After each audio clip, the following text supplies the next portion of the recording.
Insya Allah pada malam ini kita akan mulai mengetuk kalbu, membahas bab ar-ridha. Sudah jadi bahasa Indonesia ridha. Bahasa orang Pekanbarunya apa? Ya, memang orang Indonesia kan. Keridhaan. Ridho itu masuk ke bahasa Persia, masuk ke bahasa Urdu jadi reza. Karena orang sana nggak bisa baca zo, do. Jadi kalau ada orang Indonesia namanya Reza, dia nggak tahu, dia kira namanya keren. Orang ikuti ke, ya sebenarnya memang keren kan? Ridho. Secara harfiah ridho berarti menerima. Perasaan menerima disebut ridho secara harfiah. Namun secara hakikat, karena hakikat itu rasa yang didapat oleh seorang kekasih Allah, maka beda imam, beda definisi. Di Quran surah Al-Bayyinah, radhiyallahu anhum wa radu'an. Allah ridha kepada mereka, mereka pun ridha kepada Allah. Maka ada satu kaidah, seseorang tidak akan mencapai keridhaan sampai Allah sudah ridha kepadanya. Ridha Allah itu azali, qadim. Ridhanya kita baru di alam ini. Imam Ibnu Abi Bakar Ar-Razi, namanya ada Ar-Razi juga, tapi itu Ar-Razi yang beneran Ar-Razi. Kalau ini Ar-Razian ini ya. Beliau menyebutkan satu kalimat yang membuat saya kemudian malu untuk membicarakan ridha. Apa kata beliau? Ar-ridha as-surur fil qalb bimurril qada. Ridha itu jika hatimu gembira, jika hatimu merasakan manis di saat ada takdir yang pahit. Saya mau tanya nih, ini corona takdir Allah bukan? Serius? Apa takdir Cina? Takdir Amerika, takdir Zionis, nggak ada urusan. Walaupun di sana munculnya itu asbab. Kalau Allah tidak izin, nggak jadi. Jadi kalau sudah berakidah Ahlus Sunnah, jangan lagi nyalahin Cina, Amerika, Israel. Udah kita terima. Raditu billahi rabbah.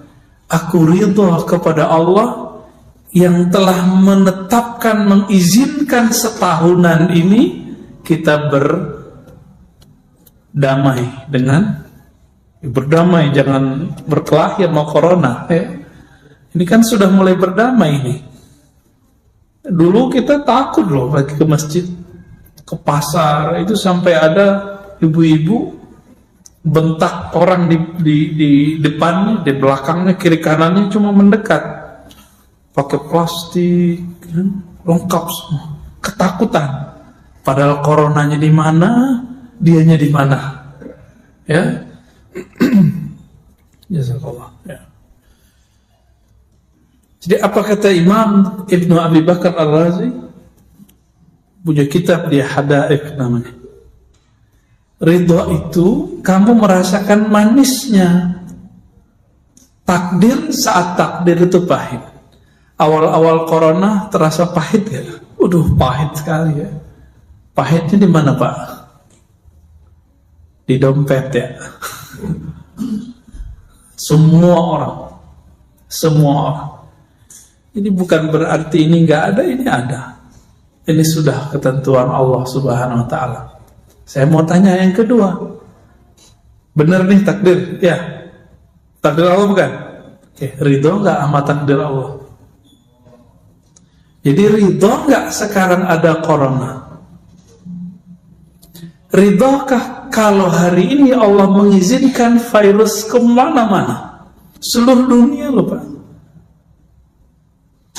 Seluruh dunia, bukan Indonesia aja. Yang paling parah justru negara yang bukan khatulistiwa seperti kita. Negara yang subtropis, Amerika, bahkan Cina itu sendiri, Eropa, itu paling parah. Mereka lagi musim apa nih sekarang? Habis musim dingin ya? Habis akhir tahun kan? Itu berat sekali. Kita alhamdulillah. Dan Allah sebelum kita lahir sudah menetapkan dulu di tahun sekian akan ada virus. Ridho nggak? Terima nggak? Ya, maka baca atau zikir raditu billahi robba pagi sore. Ya Allah, apapun kehendakmu aku ridho. Apapun kehendakmu aku ridho. Dan saya mohon maaf, melihat banyak hari ini yang ngaku pejuang-pejuang dakwah, itu cuma di mulut, nggak ada ridhonya. Kalau sudah tidak ada ridho, muncullah khawarij dalam dirinya. Ekstrim. Jadi kenapa muncul aliran khawarij? Karena mereka tidak percaya kepada takdir. Na'udzubillah min dzalik. Tadi di Quran, radhiyallahu anhum wa radu'ah. Di dalam surat Al-Mumtahanah ayat terakhir, Allah bicara juga tentang orang yang cinta kepada Allah. Orang yang cinta kepada Allah itu dikuatkan di dalam dirinya Ruhul Kudus. Ada Roh Kudus. Ini bukan Roh Kudus agama sebelah ya. Beda ini. Jadi ternyata di dalam diri kita ada namanya tubuh fisik. Ini dia. Ridho bukan pada tubuh. Ridho tumbuh bukan di tubuh. Di dalam diri kita ada yang disebut nafs, jiwa. Di sini mulai buah-buah keridhaan ada efeknya. Tapi ridho bukan di situ. Di mana mulai ada ridho? Ridho adanya di qalbu. Jadi di dalam nafs, dalam jiwa kita ada yang terdalam lagi namanya qalbu. Allah yang Allah pandang qalbu. Jadi malam ini Allah tidak pandang kopiah saya hitam, saya pakai gamis, pakai jubah, itu Allah nggak pandang. Makanya orang jingkrang nggak ada urusan. Yang Allah urus itu qalbunya sombong atau tidak sombong. Sekarang ada disorientasi, fokusnya di jingkrangnya. Enggak. Sama ini. Ridho itu urusan qalbu. Sebagaimana yang lain-lain itu urusan qalbu. Qalbu ini kiblatnya dua aja. Kalau enggak Allah, selain Allah. Jadi waktu kita baca wajah, aku hadapkan wajahku kepada pencipta langit dan bumi. Itu yang berhadap siapa? Tubuh ngadap ke tembok. Kalau depan Ka'bah ngadap ke Ka'bah.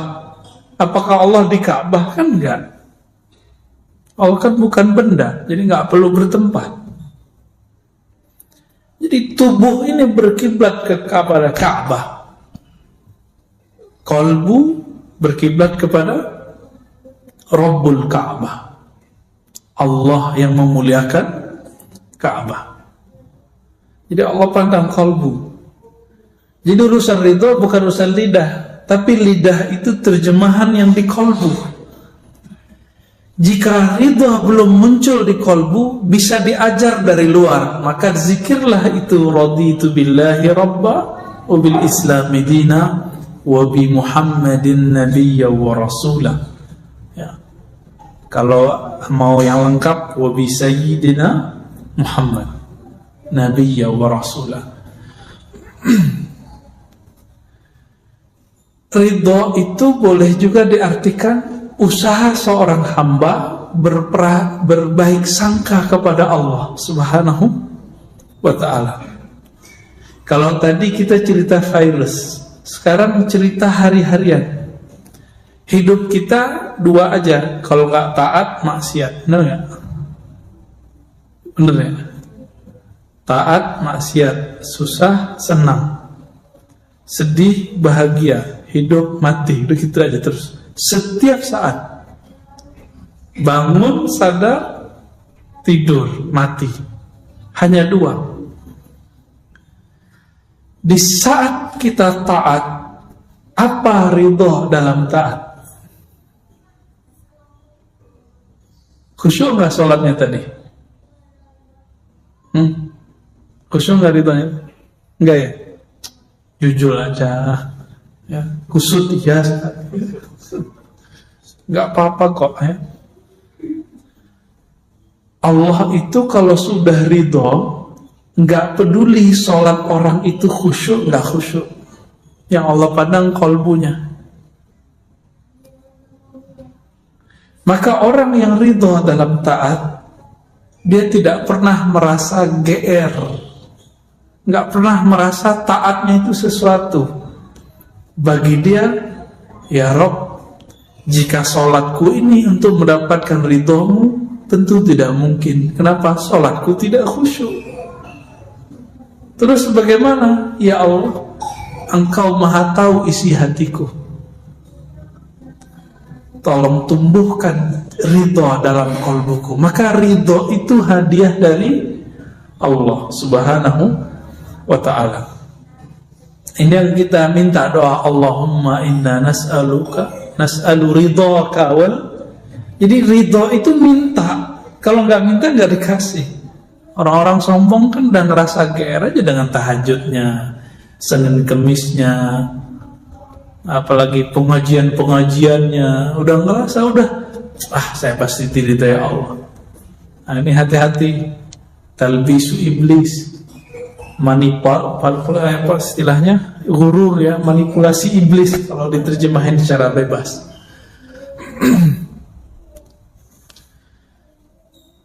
Kita buat analog. Saya punya teman, punya murid, punya sahabat. Saya ridho kepada dia, saya terima dia. Kalau saya sudah ridho, dia salah, saya maafkan nggak? Kita sayang sama anak kita salah, kita marah, tapi marahnya marah cinta, bukan marah benci. Maka jika Allah sudah ridho kepada hamba, jika ia marah, marahnya marah sayang. Jika Allah ridho kepada hamba, tidak khusyuk pun hamba, Allah terima salatnya. Allah kalau sudah ridho kepada hamba, hambanya tidak sempurna, Allah yang sempurnakan. Itulah makna radhiyallahu anhum wa radu'an. Jadi pada hakikatnya ridho itu dimulai dari Allah, baru kemudian bernatijah, berefek kepada zahir seseorang. Jadi setelah baca raditu billahi robba, amalkan ini juga setiap pagi dan sore. Allahumma inni as'aluka ridhaka wal jannah. As'alu ridhaka boleh, as'aluka ridhaka boleh ya. Itu harus diminta. Dan bagi saya itu wajib itu. Nggak minta ridho, mampus kita. Sholat kayak gini, baru takbir udah hilang kemana-mana. Ya. Ruku, tes aja deh ya. Saya nggak yakin sholat saya diterima Allah kalau ngandelin khusyuk. Padahal kata orang, saya ngaji tarekatnya lama Pak, ngaji hadisnya lama kata orang. Tapi kan saya tahu diri saya sendiri. Aib sendiri saya ngerti. Orang aja yang bilang abuya, ustadz, itu kan gelar manusia. Di hadapan Allah belum tentu gelar itu laku. Maka minta ridho. Inilah doa Al-Imam Abul Hasan Asy-Syadzili. Ya Allah, jadikan aku orang yang engkau cintai, yang engkau ridhoi. Kalau Allah sudah cinta dan ridho, salah paling dicubit. Cubitnya gemes. Tahu gemes ya? Apa istilah kampungnya, Pak? Enggak, galinggaman. Ya. Kosa katanya harus diulang lagi, Pak. Galinggaman. Betul. Jadi kalau makhluk pun bisa begitu, maka Allah aula bidzalik. Allah lebih sempurna daripada itu. Jadi Allah itu gemesnya lebih dahsyat daripada gemesnya seorang ayah ibu kepada anaknya, kekasih kepada kekasihnya. Allah jatuh cinta kepada Nabi Adam. Maka Nabi Adam, dibuatlah skenario Nabi Adam itu salah. Tapi salahnya Nabi Adam itu benar. Kalau Nabi Adam tidak salah, kita nggak ngumpul malam ini. Ya, nggak ada pengajian beginian. Benar nggak? Ruh kolbu itu makanannya majelis begini, Pak. Girang kolbu itu, kalau dia girang dia bisa nangis, dia bisa senyum, dia bisa bahagia. Tahu-tahu udah azan aja. Itu girangnya kolbu. Jadi kalau kita pakai jamnya jam dinding itu emang terasa lama, tapi kalau pakai jam kolbu, yang lama terasa sebentar, yang sebentar terasa lama. Itu sebabnya kalau ada riwayat Nabi Adam itu sujudnya 40 tahun, saya percaya. Tapi riwayat yang sahih menurut saya 40 hari. Jadi ketika beliau diusir, ihbitu itu kan bahasa Arab habit, jatuh atau turun dari khayangan, kan kira-kira begitu ya, khayangan surga, turun ke bumi. Beliau sadar dan beliau sujud. Allah itu sangat girang melihat hambanya sujud, nangis. Maka disebutkan dalam banyak hadis Nabi yang dari hadis qudsi, wahai hambaku ya, jika engkau tidak merasa berdosa, aku akan datangkan hamba-hamba yang berdosa, lalu mereka minta ampun kepadaku. Jadi kalau kita ini merasa suci tiap hari, nanti kita dihabiskan oleh Allah. Allah ganti generasi ini, dan datanglah orang-orang para pendosa, dan para pendosa ini manja kepada Allah. Ya Allah, saya salah, tolong maafin. Pernah gak melihat anak kita minta maaf kepada kita? Atau teman, pasangan, kekasih, setelah dia ngaku salah, cinta berlebih. Saya ketemu naik Grab, dia cerita tentang istrinya yang melakukan kesalahan besar. Kalau kita mungkin kita bunuh kali istri yang begitu. Istrinya minta maaf, dia nangis, istrinya nangis. Dia cerita kepada saya, Ustaz, saat itu cintaku kepada istriku bertambah setiap hari terus nambah. Jadi kadang-kadang orang itu mesti salah dulu baru jadi benar. Ya, alhamdulillah. Maka ridhonya orang yang taat tidak merasa suci, tidak merasa sempurna, merasakan bahwa ya Rabb, ini ibadah anugerah darimu. Ridhonya orang yang maksiat apa? Cepat kembali kepada Allah Subhanahu wa ta'ala. Ya. Adakah di dunia ini sesuatu terjadi tidak dengan izin Allah? Ada nggak? Oke, ini bukan jebakan ya. Taat terjadi di dunia nggak? Maksiat terjadi di dunia? Semuanya izin Allah nggak? Iya. Namun yang Allah ridho yang mana? Taat yang mana? Maka taat terbagi dua. Ada taat zahir, ada taat batin. Kepala sujud, tapi hati angkuh, merasa diri paling nyunnah, paling ikut sunnah Nabi. Masuk nggak? Nggak masuk. Jadi selama kita ini sujud, ruku, lalu masih merasa diri paling alim, paling suci di antara orang yang lain, sama yang di samping aja. Saya merasa lebih dikit, yang bersamping udah nggak ada terima sama Allah. Gawat nggak Pak? Gawat. Kadang-kadang Allah melirik, ini ada pendosa nih sholat di ujung soft, nggak kelihatan sama orang, bukan ustadz, bukan siapa-siapa, mungkin preman kali pendosa, tapi di kolbunya dia merasa, ya Allah, aku ini orang jahat ya Allah, datang ke rumahmu ingin mengadu. Waktu dia sujud, dia nangis. Itu Allah lebih suka yang begitu. Tangisannya hamba yang mengaku salah itu lebih diterima daripada Allah, oleh Allah SWT, daripada kebanggaan orang taat dengan taatnya. Jadi taatnya kolbu apa? Memandang bahwa taatnya adalah hadiah dari Allah SWT. Ini saya sering ulang-ulang supaya tidak hilang dari alam bawah sadar kita. Kalau muazzin baca hayyalah salah, hayyalah falah, kita jawab apa? La haula wala quwwata. Ayo sholat. Jawabannya tiada daya untuk takbir, untuk sujud, untuk ruku kecuali dengan izin Allah.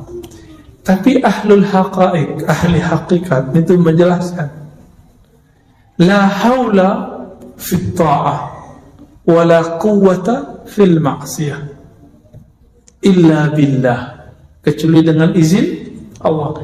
Tidak ada kesanggupan orang untuk taat dan juga maksiat kecuali izin Allah. Masalahnya ketika taat kolbunya ngapain? Setelah maksiat kolbunya ngapain? Ini Allah pandang cuma kolbu ya. Oleh karena itu, sahabat-sahabat yang makan Allah, jangan terlalu girang dengan amalan yang kita dapat. Tapi jangan putus asa juga dengan maksiat yang kita pernah lalui ya. Semuanya Allah yang atur. Kita ini dibuat pernah maksiat biar enggak merasa paling suci di antara manusia. Ini bapak-bapak yang merasa suci ini, itu suatu saat Allah akan lempar ke dunia hitam. Kalau Allah sayang, dilempar nanti ditarik. Ketika ditarik, bentar-bentar nangis, bentar-bentar tersentuh. Setiap kali melihat orang bermaksiat, dia tidak menghakimi orang, dia wah, saya juga begitu. Mungkin saya lebih hina daripada orang itu. Ini Pak rahasianya. Maka seorang yang sudah begini, baru dia masuk ke ranah namanya radiyah, mardiyah, jiwa yang ridho. Jadi jiwa yang ridho sumbernya di kolbu. Kolbunya sudah beres. Walaupun jiwanya masih belum beres, nggak apa-apa. Kolbunya yang penting beres, Pak.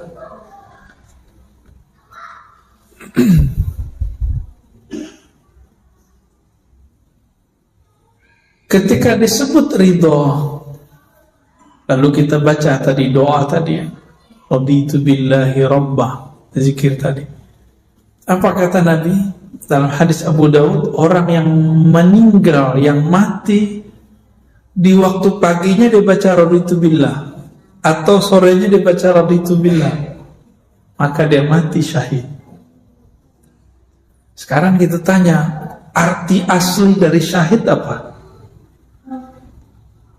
Syahidayash hadu, menyaksikan. Apa yang dia saksikan? Perbuatan Allah Subhanahu wa ta'ala. Karena dia tahu Allah yang berbuat, dia ridho, maka dia disebut syahid. Itu artinya mati syahid. Kenapa para pejuang itu kalau kegores badannya dia senang, Pak, girang, rohaninya girang, ketusuk badannya sakit, tapi kolbunya bersyukur kepada Allah. Itu kalau dia jihad dengan kolbunya, dengan ruhnya. Maka nanti para syuhada disebutkan dalam Sahih Bukhari dan Muslim, jika dia mati, dia minta dihidupkan lagi. Ya Rabb, hidupkan aku, ahyini. Jika aku hidup, matikan lagi Allah dengan syuhada. Hidup lagi, mati lagi, hidup lagi, mati lagi. Jadi kecanduan. Jadi para syuhadanya ada kecanduan. Ketika ditusuk mati itu dia merasa bahagia. Inilah yang disebut oleh Allah Ta'ala, bal ahya'un inda rabbihim yurzaqun. Mereka hidup di sisi Allah. Kenapa? Karena mereka ridho. Jadi kalau mau jadi pejuang di akhir zaman, belajar ridho, Pak. Ini berpecah-pecah dikit, tersinggung dikit, baper, ya. Enggak, orang ridho itu di atas sabar. Maka Imam Ibnu Abi Bakar Ar-Razi mengatakan apa? Jika kamu tidak sanggup ridho, sabar aja. Berarti sabar di bawah ridho. Coba bandingkan nih makom sabar dengan ridho. Innallaha ma'as sabirin. Sesungguhnya Allah bersama orang yang sabar. Bagi ahli kalam, ahli akidah, kebersamaan ini majazi. Tapi bagi ahli hakikat, ahli qalbu, ahli rohani, ini ma'iyyah hakikiyah, kebersamaan hakiki. Allah benar-benar membersamai orang sabar. Sabar di atasnya sabar ada ridho. Kebayang, jika orang sabar bersama dengan Allah, kira-kira orang ridho bagaimana dengan Allah? Kebayang ya? Orang sabar itu punya backup. Kalau kita nih misalnya di backup oleh jenderal ini, preman itu, tapi belum tentu kan backup itu Allah, orang itu sayang sama kita kan belum tentu. Tapi kalau ridho di atasnya sabar, backupnya abadi. Kalau sabar ada batasnya, kalau ridho unlimited. Inilah kalamnya Sayyidina Nabi SAW. Apa kata beliau kepada ahli Badar? Ya'malu ma syi'tum fa innallaha qad ghafara lakum. Hai sahabatku ahli Badar, kekasih-kekasih Allah, 313 orang melawan ribuan orang.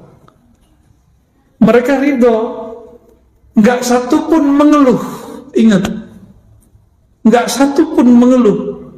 Karena mereka ridho, ya Rabb, kami ridho. Walaupun musuh 1 juta pun kami ridho. Cuma 313, Pak. Jangan dikira waktu kafir Quraisy perang itu nggak ada jin yang ikut. Banyak jin ikut. Jin-jin kafir pada ikut. Jumlah orang Islam cuma 313. Akal kita, maka beragama jangan hanya pakai logika biasa. Harus pakai rasionalitas tingkat nabi, tingkat wali. Matematika kita biasa, 1 tambah 1, 2. Tapi kalau matematika kenabian, kewalian, nggak begitu. 1 orang bisa jadi kekuatan yang ada dalam dirinya sama dengan 1000 orang. Masih ingat kisahnya Sayyidina Umar? Diminta oleh gubernur Amr bin Al-As, minta 4.000 prajurit, yang dikirim cuma 4. Masih ingat? Jadi Umar kirim cuma 4 orang. Permintaannya berapa? 4.000. Diprotes. Si gubernur bilang, wahai Amirul Mukminin, saya nggak main-main. Saya minta 4.000, ente kasih 4 orang. Ini main-main ini. Umar kirim lagi. Kamu nggak tahu, 1 orang yang saya kirim itu spirit yang ada dalam dirinya sama dengan 1000 orang. Nah ini yang mau dicari ini. Ini kekuatannya bukan di mulut, bukan di takbir-takbiran mulu Pak, ya.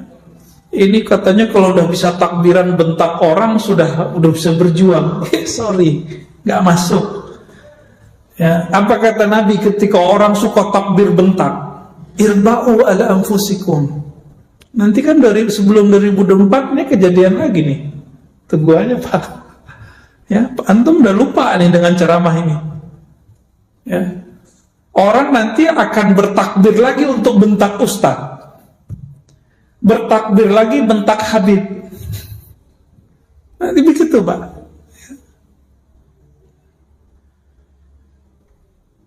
Dikira kalau udah takbir itu benar. Ya belum tentu. Nabi itu bareng dengan sahabat. Mereka takbirnya lebay, berlebihan. Apa kata beliau? Irba'u ala anfusikum. Besarkan nama Allah itu di dalam dirimu dulu, baru takbir keluar. Gitu makna bebasnya. Ya. Kenapa? Yang kamu panggil itu bukan zat yang tuli, bukan zat yang jauh, dia dekat bersama kita. Nah, kembali ke hadis Al-Badr tadi 313. Karena mereka awalnya ridho, lalu kemudian Allah pun ridho. Apa kata Nabi? Udah kalian bebas mau ngapain, Allah telah ampuni kalian. Maka di antara Ahlul Badar itu ada yang tetap taat, ada yang hari ini taat, besok maksiat, besok taat, begitu terus. Karena nggak ada jaminan kita tobat hari ini, besok nggak dosa. Jadi kecanduan taubat wajib, jangan kecanduan maksiat. Jadi taubat nasuha bukan sekali, taubat nasuha berkali-kali. Oh saya ntar aja deh taubat. Bukan begitu, taubat itu berkali-kali. Besok saya maksiat lagi, niat apa enggak? Kalau antum niat, baru main-main namanya. Yang penting hari ini kita enggak niat, itu baru disebut tobat. Ya Allah, saya niat enggak maksiat lagi besok, itu tobat namanya. Tapi besok niatnya tobat lagi gitu, ya. Maka ada sahabat yang kecanduan minum khamar, namanya Nuaiman, dan itu bukan satu, yang disebutkan cuma satu. Biasa hukum syariat berlaku, dijilid, dipukul 40, 80. Apa kata orang ke Sayyidina Umar? Nabi sudah wafat, Abu Bakar sudah wafat. Wahai Rasulullah, wahai Amirul Mukminin, itu musuh Allah, bunuh aja, uktuluhu, bunuh aja. Berarti di zaman Sayyidina Umar ada orang-orang yang suka berdarah-darah, benar nggak? Suka membunuh orang. Kalau melihat pemaksiat, wah ini pemaksiatnya, harus kita bantai nih. Halal darahnya. Udah ada di zaman Umar. Apalagi hari ini Pak. Hari ini lebih dahsyat. Orang haus darah, zombie tapi berkopiah. Zombie berserban hari ini. Ngomongin darah aja ya, kafir, bid'ah, serem. Udah darurat begini nih. Tapi Allah masih sayang sama kita. Arab udah hancur kan? Yaman banyak nih mahasiswa Yaman udah pulang. Saya ketemu juga kawan-kawan di Eropa, dia asli Yaman, gak mau balik lagi.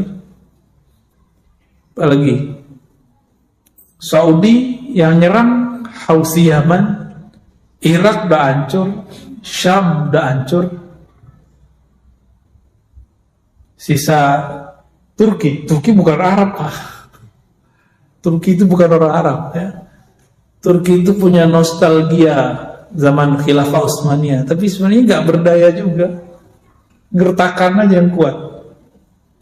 Saya kalau ceritain persoalan Turki kan pada nggak percaya ntar, ya banyak masalah sebenarnya. Berita yang kita dengar itu kan cuma separuh aja, ya, yang sebenarnya kita nggak dengar Pak.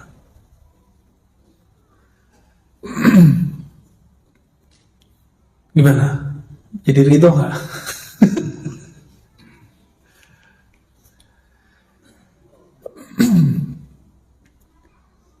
Jadi ridho melahirkan kepasrahan yang total. Maka ridho itu puncak dari tawakal. Oleh karena itu ada thariqah paling cepat supaya kita ridho. Zikirnya sudah kita tahu semua. Sekarang maknanya yang ditambahkan. Apa zikirnya? Qulu la ilaha illallah. Bacalah la ilaha illallah, tapi maknanya ditambah. La ilaha, tiada yang aku cintai kecuali Allah. Itu makna la ilaha, tiada yang berbuat kecuali Allah. Kalau benar nih kita cinta sama Allah, maka semua perbuatan Allah kita ridho, kita cinta. Berarti ridho sudah masuk dalam diri. Jadi apapun pekerjaan hari ini, Bapak Saudara makan Allah, apapun rezeki kita hari ini, besok, tahun depan, ridho nggak nih? Nggak yakin ya. Imam Abdul Hasan Sazili ngancem, apa kata beliau? Wailun summal wail, al-wail summal wail. Celaka, celaka, celaka. Orang yang ngaku percaya kepada Allah tapi tidak ridho kepada takdir Allah. Maka berkali-kali saya tanya, ridho nggak nih kondisi begini? Nabi dulu pernah nggak makan 3 tahun, Pak. Nggak makan kecuali daun-daun. Kalau zaman kayak gitu nanti muncul gimana? Antum mesti nyembah Allah dan bernabikan kepada Nabi Muhammad nggak? Atau bilang, katanya kita nih bersama Allah, kok nggak ada bantuan dari Allah? Sahabat Nabi pernah nanya loh di Quran, apa kata mereka? Mata Nasrullah. Nabi juga ngomong begitu. Kapan pertolongan Allah turun? Mereka menjerit dalam dirinya setiap hari.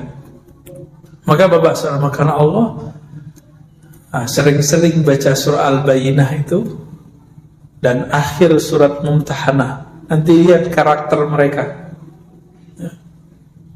Karakter mereka adalah karakter orang yang beramal dengan kolbunya. Karena Allah kuatkan dengan Ruhul Quds, dengan Roh Kudus.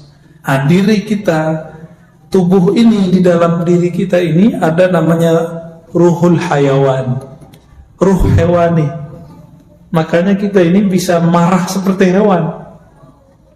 Jadi kalau antum ini bentak orang yang nyalip kita di tengah jalan, itu yang bentak bukan setan, karena setan gak pernah bentak. Setan tuh kalau ngomong lembut. Serius ya? Udah ketemu setan belum? Jadi kalau ngomong kasar nih, ngomong jorok, itu sisi hewani.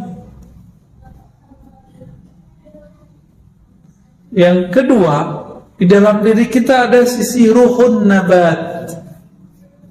Ada ruh tumbuh.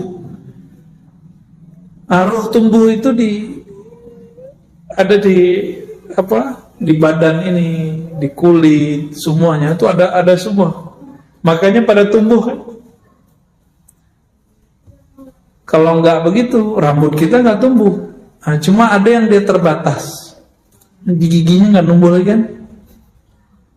Itu karena roh nabatnya segitu aja di atasnya. Kalau kita cuma hidup dengan 2 roh ini, 2 spirit ini, maka kita sama dengan binatang ternak. Ulaika kal an'am, marah, ya, makan, minum, tidur, itu dia. Maka Allah tiupkan ada roh yang suci namanya Ruhul Kudus. Jadi kita punya Ruh Kudus di dalam. Jadi kita ini punya sesuatu yang suci di dalam. Inilah yang dikatakan dalam Al-Quran ya, fa nafakhtu fihi min ruhi, aku tiupkan rohku. Aku tiupkan rohku. Maka roh inilah yang bikin kita sadar setiap hari. Tubuh maunya ke bumi, sukanya yang sifat bumi. Yang hewani tadi ya sukanya sifat hewan, makan, minum, kawin, ya, itu hobinya. Tapi ruh senangnya ngapain? Ruh itu yang disebut di dalam hadis, al-ihsan an ta'budallaha ka'annaka tarah. Jadi kalau apa dalilnya saya ngomong begini ya, dalilnya itu Islam, iman, ihsan. Al-Islam itu di zahir, al-iman itu di akal, al-ihsan itu pada ruh. Ruh itu maunya bertemu, maka hadisnya engkau ibadah seakan bertemu dengannya. Karena ruh itu yang ada di situ sifat cinta. Jadi cinta yang hakiki itu yang ini dia. Ya. Ruh inilah sumber dari ridho tadi. Semoga pada malam ini Allah pandang kita dengan ridhonya. Amin ya rabbal alamin. Wassallallahu ala nabiyina Muhammad. Gimana? Udah? Mau tanya jawab? Enggak sempat kali ya? 5 menit lagi. Ya. Ya. Bisa. Kita ada acara bisa. Masih sempat? Oke, baik. Ya. Gimana, Pak? Pemilu kalah, ridho nggak? Dulu Pak ya, syukur. Dulu kita bisik-bisik yang anti sama buat jalan tol. Sekarang dia menikmati selfie lagi. Jadi memori manusia itu pendek, Pak. Pendek sekali. Sangat-sangat pendek. Jadi jangan percaya orang dengan dia hari ini. Tunggu aja, Pak. Hati itu berubah cepat, bukan main.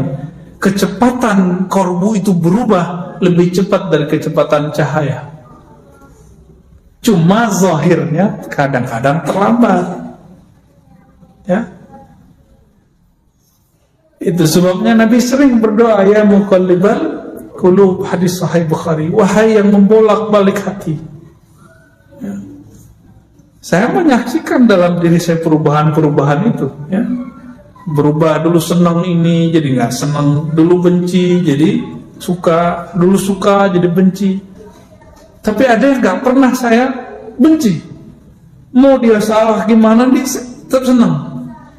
Nah, itu yang disebut cinta. Kalau nggak namanya simpatisan.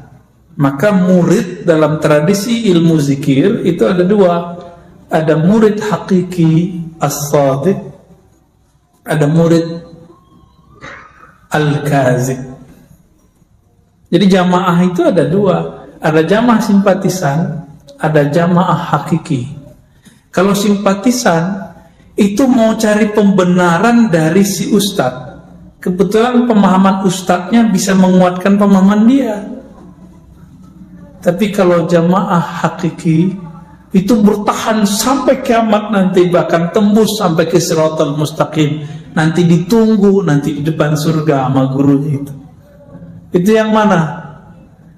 Yang murid jika dia ngaji kepada gurunya karena ingin mencari kebenaran, bukan mencari pembenaran dari dalam dirinya. Nah, kita yang mana nih, Pak? Ya, mohon maaf, kebanyakan orang begitu. Itu sebabnya cuma beda dikit di politik orangnya dibenci, beda dikit dalam persoalan fikih dibenci. Saya menyaksikan sendiri. Habib tengkar sama Habib itu cuma karena persoalan politik. Kebawa-bawa sampai ke persoalan agama. Nih ada Habib lagi tengkar masalah melihat Allah, ya kan? Ustaz, mungkin gak melihat Allah 40 kali? Ya, itu sebenarnya gak usah dibahas, karena si Habib A ini beda politik dengan Habib B. Jadi persoalan politik ini dibawa-bawa ke agama. Kenapa? Karena kecintaannya kepada Habib bukan kecintaan hakiki. Dia cinta karena pilihan dia sama masih Habib. Kalau udah beda, oh ini bukan Habib gue nih, ya, tuh Habib palsu gitu. Jadi Habib yang asli itu yang ikut dia, bukan dia yang ikut Habib. Gimana kira-kira? Kuat gak antum ntar dengan perubahan-perubahan begitu? Ya, Nabi Musa diuji itu, maka diuji Allah zahirkanlah Nabi Khidir dengan pantangan semua yang Nabi Musa tidak suka. Tapi Nabi Musa masih tetap ikut Nabi Khidir karena Nabi Musa adalah murid sejati. Keceplosan juga sih. Ini kenapa ini Khidir? Tapi dia bukan berarti mengingkari Nabi Khidir, dia cuma nanya, maklum orang nanya, ya.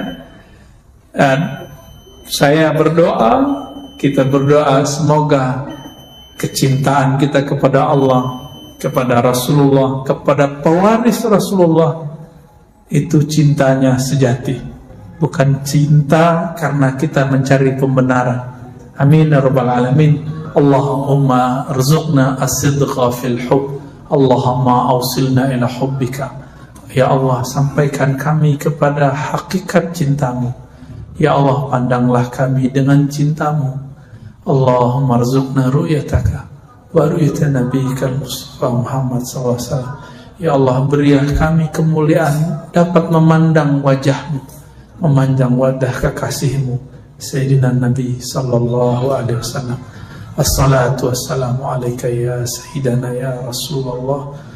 Alhamdulillah Rabbil Alamin. Subhanakallahumma wa bihamdika asyhadu an la ilaha illa anta astaghfiruka wa atubu ilaik. Assalamualaikum warahmatullahi wabarakatuh.